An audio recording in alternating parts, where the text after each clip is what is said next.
Hello friends, welcome to my channel. আজকে আমি ডালের বড়া দিয়ে একদম নতুন ধরনের ঝিঙ্গের রেসিপি নিয়ে এসেছি।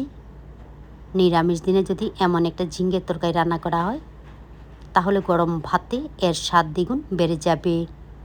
তাহলে চলুন দেখে নিই নিরামিষ ঝিঙ্গের তরকারিটা আমি কিভাবে রান্না করব। ঝিঙ্গের তরকারি রান্না করার জন্য এইখানে আমি 500 গ্রাম ঝিঙ্গে এইভাবে একটু মোটা করে কেটে ভালোভাবে ধুয়ে নিয়েছি। আর আমার লাগবে ছোলার ডাল। ডালগুলিকে 2 থেকে 3 ঘন্টা আগে ভিজিয়ে তারপর এইগুলিকে আমি ভালোভাবে ধুয়ে নেব। এরপর এর মধ্যে একটা কাঁচা লঙ্কা, এক টুকরো আদা দিয়ে ভালোভাবে পেস্ট করে নেব। ডালগুলিকে পেস্ট করে নেওয়ার পর এর মধ্যে দিয়ে দিচ্ছি পরিমাণ মতো লবণ, হলুদের গুঁড়া, কয়েক দানা চিনি, সামান্য একটু কালো জিরা। এখন এইগুলিকে মিশিয়ে নিয়ে ভালোভাবে ফেটিয়ে নিতে হবে। ডাল বাটাগুলিকে যত বেশি সময় নিয়ে ভালোভাবে ফেটিয়ে নেবেন, ততই কিন্তু বড়াগুলি নরম হবে, ভালো লাগবে। এখন আমি এইগুলিকে বড়া বানিয়ে নেব। তার জন্য কড়াই গরম করে নিয়ে এর মধ্যে দিয়ে দিচ্ছি সাদা তেল। সাদা তেল দিয়ে আমি বড়াগুলি ভেজে নেব। রান্নাটা করব সর্ষের তেল দিয়ে। তেল ভালোভাবে গরম হয়ে গেলে ডালের মিশ্রণ থেকে এইভাবে অল্প অল্প করে দিয়ে দিচ্ছি। আপনাদের পছন্দ মতো যে কোনোভাবে বড়াগুলি বানিয়ে নিতে পারেন। নিচের অংশ হয়ে গেলে এইভাবে উল্টে পাল্টে এইগুলিকে ভেজে নিতে হবে। তো বড়াগুলিকে উল্টে পাল্টে ভেজে নেওয়ার পর এখন আমি এইগুলিকে নামিয়ে নেব। বড়া ভাজার তেলের মধ্যে আবারও দিয়ে দিচ্ছি সর্ষের তেল। সর্ষের তেলটা কিন্তু অবশ্যই ব্যবহার করতে হবে। তেল গরম হয়ে গেলে ফোড়নের মধ্যে দিয়ে দিচ্ছি শুকনো লঙ্কা, তেজপাতা, কালো জিরা ফোড়ন। ফোড়নগুলিকে 10 থেকে 12 সেকেন্ড নেড়ে চেড়ে নেওয়ার পর ফোড়নের কালারটা চেঞ্জ হয়ে গেলে এবারে এর মধ্যে দিয়ে দিচ্ছি কেটে নেওয়া ঝিঙ্গে।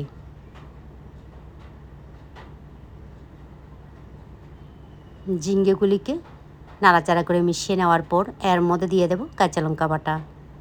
এইখানে আমি 3টা কাঁচা লঙ্কা বেটে নিয়েছি।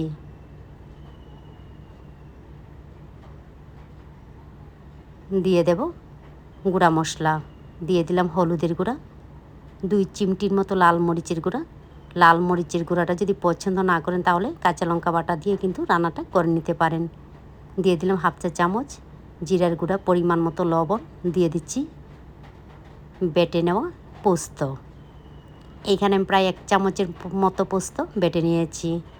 পোস্ত বাটাটা কিন্তু অবশ্যই ব্যবহার করতে হবে। তবে এই সময়ের মধ্যে জল ব্যবহার করবেন না।